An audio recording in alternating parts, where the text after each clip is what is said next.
কৃষ্ণ। তো আমি 11 অধ্যায়ের সারাংশ বলছি। প্রথমে হচ্ছে 10ম অধ্যায়ে ভগবান শ্রীকৃষ্ণ তার বিভূতি সম্পর্কে বলেছিল। যেমন হচ্ছে তিনি হচ্ছে সাপদের মধ্যে শেষ নাগ, নাগেদের মধ্যে শেষ নাগ, তেমন হচ্ছে হস্তিদের মধ্যে ঐরাবত, তারপরে হচ্ছে পক্ষীদের মধ্যে গরুড়। এরকম ভাবে তিনি তার সর্বব্যাপ্ত রূপটি অর্জুনকে বলেছিল, কিন্তু তিনি তার প্রকাশ করেননি। এখন একাদশ অধ্যায়ের শুরুতে অর্জুন ভগবানের সর্বব্যাপ্ত রূপটি দেখতে চাইছেন। ভগবান শ্রীকৃষ্ণ অর্জুনকে বলেছিলেন যে তিনি যে এই জগতে সাংস প্রকাশ রূপে আবির্ভূত হয়েছেন, এর জন্য এই জগতের সৃষ্টি সম্ভব হয়েছে এবং তা এখনো বিরাজমান রয়েছে। এ কথা শুনে অর্জুন ঠিকই অনুপ্রাণিত হয়েছিল, কিন্তু পরবর্তীতে মানুষেরা ভগবানকে যাতে একজন সাধারণ মানুষ বলে না মনে করে এবং ভণ্ড প্রতারকেরা নিজেদের ভগবান বলে দাবি করার জন্য যাতে বিশ্বরূপ দেখাতে প্রস্তুত থাকে, সেজন্য অর্জুন ভগবানের কাছে বিশ্বরূপ দেখতে চাইছেন। ভগবান অর্জুনকে বিশ্বরূপ বলার জন্য প্রথমে বিশ্বরূপ সম্বন্ধে বর্ণনা করলেন, তারপরে বিশ্বরূপ দেখার জন্য অর্জুনকে সেই দিব্যচক্ষু প্রদান করলেন। প্রথমে ভগবান শ্রীকৃষ্ণ তার অতুলজল যে রূপ সেটি অর্জুনকে দেখালেন, এবং তারপরে ভগবানের যে কাল রূপ সেটি অর্জুনকে দেখালেন। এবং কাল রূপ দেখে অর্জুন অত্যন্ত ভয়ভীত হয়ে পড়েছিল এবং ভগবানকে বললেন, আপনি কে, আপনার কাজ কি? তখন শ্রীকৃষ্ণ বলল যে আমি হচ্ছে কাল এবং আমি এই জগতের সমস্ত কিছুকে বিনাশ করব। আমার দ্বারাই উভয় পক্ষের যোদ্ধারা এক নিহত হবে, তাই তুমি আমার হচ্ছে অংশ হয়ে আমার কথা শুনে শুধুমাত্র যুদ্ধ করো, অন্য কোনো কথা চিন্তা করো না। এর মাধ্যমে অর্জুন হচ্ছে বুঝতে পারে।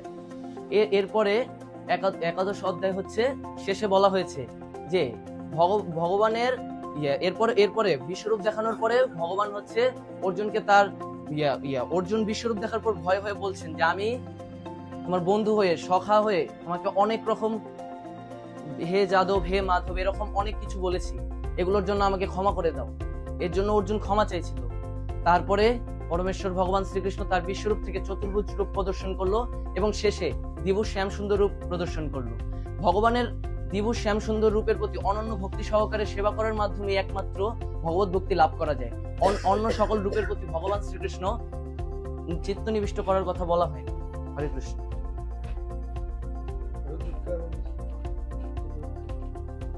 হরে কৃষ্ণ। তো আমার টপিক হচ্ছে অসত্য বৃক্ষ বনাম চিন্ময় বৃক্ষ। অসত্য বৃক্ষ হচ্ছে এমন একটি বৃক্ষ যেটির হচ্ছে ঊর্ধ্ব মূলম অধ শাখা, মানে তার মূল হচ্ছে উপরের দিকে এবং তার শাখা প্রশাখা হচ্ছে নিচের দিকে, মানে উল্টানো। মানে ভগবান ব্রহ্মের থেকে যে শাখা মূলটা এসেছে এবং এদিকে আমাদের জড়জগতের যে এখানে শাখা প্রশাখা, ফল ফুল পাতা সবকিছু এখানে নিচের দিকে। এই অসত্য বৃক্ষকে জড়জগতের সঙ্গে তুলনা করা হয়েছে।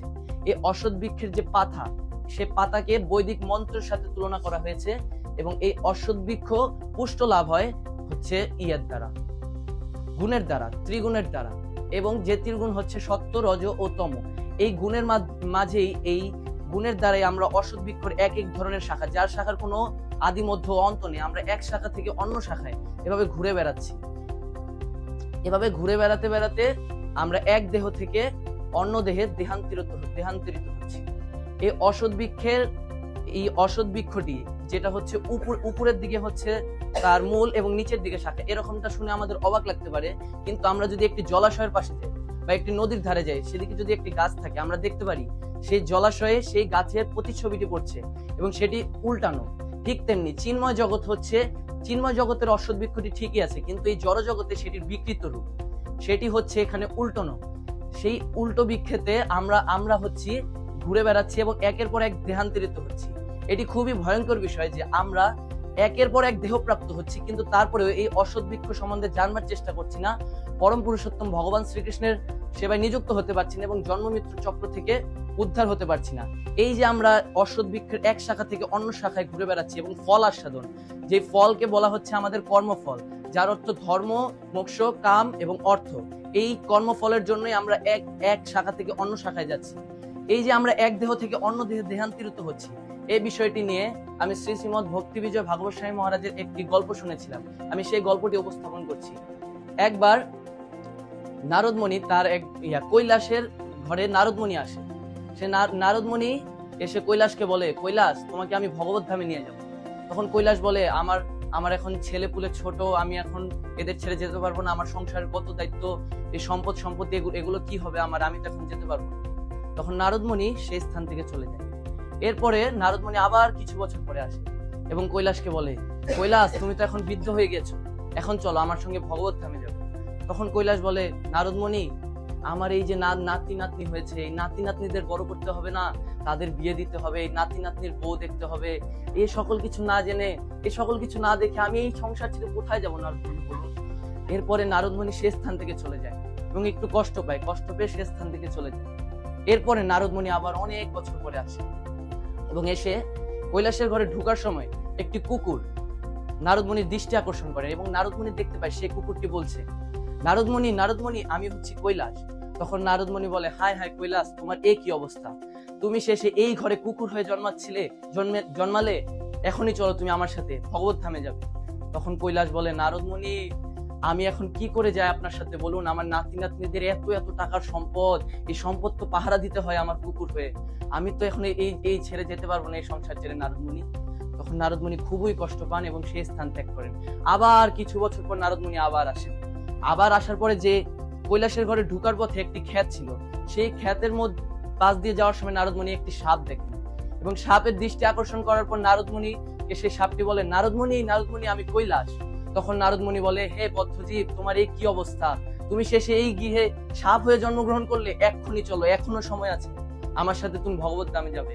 বলে নারদমণি, কৈলাস বলে, এখন কি করে যাব আমি, এই যে ক্ষেত, আমার নাতি নাতনির পুত্রবধূরা যে এই যে ক্ষেতে বেগুন পটল এগুলো সব উৎপাদন করেছে, এগুলো তো আমার দেখাশোনা করতে হবে, আমি সাপ হয়ে এই সকল শস্য ক্ষেত এগুলো সব পাহারা দিচ্ছি, এগুলো তো আমার পাহারা দিতে হবে নারদমণি, আমি এখন কি করে আপনার সাথে যাব। এই কথা শুনে নারদমণি খুবই রাগান্বিত হন এবং সেই স্থান ত্যাগ করে। এরপরে সেই সাপটিকে নারদমণির পরিবারের কৈলাসের পরিবারের যত ব্যক্তি ছিল, তার নাতি নাতির পুত্র সবাই মিলে পিটায় এবং পিটাতে হত্যা করে ফেলে। কারণ কি? কারণ একটি ক্ষেতের মধ্যে একটা সাপ, বিষাক্ত সাপ, তাকে তো এভাবে ছেড়ে রাখা যায় না এবং তাকে পিটিয়ে হত্যা করে এবং সেখানেই তার সমাপ্তি হয়। তো এই গল্প থেকে আমরা এটাই বুঝতে পারলাম যে ভগবান তার ভক্তের মাধ্যমে আমাদেরকে ভগবত ধামে ফিরে নিয়ে যাওয়ার জন্য কত রকম চেষ্টা করেন, তার ভক্তকে স্বয়ং পাঠিয়ে দেন, কিন্তু আমরা এই জড়জগতের মধ্যে অসত্য বৃক্ষে আটকে রয়েছি, যার জন্য আমরা এই জগৎ থেকে উত্তীর্ণ হওয়ার চেষ্টাও করছি না এবং গুণের প্রভাবে এই জড়জগতে আটকে রয়েছি। এখন তাহলে প্রশ্ন হচ্ছে, আমরা কিভাবে এই জড়জগতে এই অসত্য এই পুরো জড়জগৎটাকে কেন এই অসত্য বৃক্ষের সাথে তুলনা করা হয়, আর আমরা কিভাবে এই অসত্য বৃক্ষের মধ্যে আটকে রয়েছি? আমরা যে জীব, আমরা হচ্ছে গুণের প্রভাবে এই জগতে নানা রকম কাজ করছি এবং এই জগতে আমরা মনে করি এই বাড়ি আমার, এই গাড়ি আমার, এই সকল কিছু মনে করে আমরা নিজেদের অহংকার ধরে রাখছি এবং এর জন্য আমরা এই জগৎ থেকে যেতে পারছি না এবং এই অসত্য বৃক্ষকে আমরা প্রকৃত বৃক্ষ মনে করছি এবং এর যেহেতু কোনো অন্ত নেই, তাই আমরা এর কোনো শেষও খুঁজতে পারছি না, তাই আমরা এই জগৎ থেকে বের হতেও পারছি না। কিন্তু চিন্ময় জগতে সবকিছু হচ্ছে চিন্তামণি প্রকর সুকল্প বৃক্ষ, সেখানে সবকিছু চিন্তার মাধ্যমে সম্পাদন হয়। তাই আমরা এখন তাহলে প্রশ্ন হচ্ছে, এই অসত্য বৃক্ষকে কিভাবে আমরা এই অসত্য বৃক্ষ থেকে মুক্ত হতে পারি বা এই অসত্য বৃক্ষ ছেদন করতে পারি? তীব্র বৈরাগ্য এবং ভগবানের প্রতি পূর্ণ সেবার মাধ্যমে আমরা এই অসত্য বৃক্ষ ছেদন করতে পারি। একমাত্র ভগবত ভক্তির ফলে এই অসত্য বৃক্ষকে ছেদন করা যায়। তাই আমাদের এই অসত্য বৃক্ষ থেকে বের হয়ে চিন্ময় জগতে ভগবানের সেবা করার মাধ্যমে, ভগবানের আরতি করার মাধ্যমে, ভগবানের উপাসনা করার মাধ্যমে, ভগবানকে সর্বত্রভাবে জানার মাধ্যমে অসত্য বৃক্ষকে বেরিয়ে প্রকৃত বৃক্ষ সম্বন্ধে জানতে হবে, যেটি হচ্ছে চিন্ময় জগৎ। হরে কৃষ্ণ।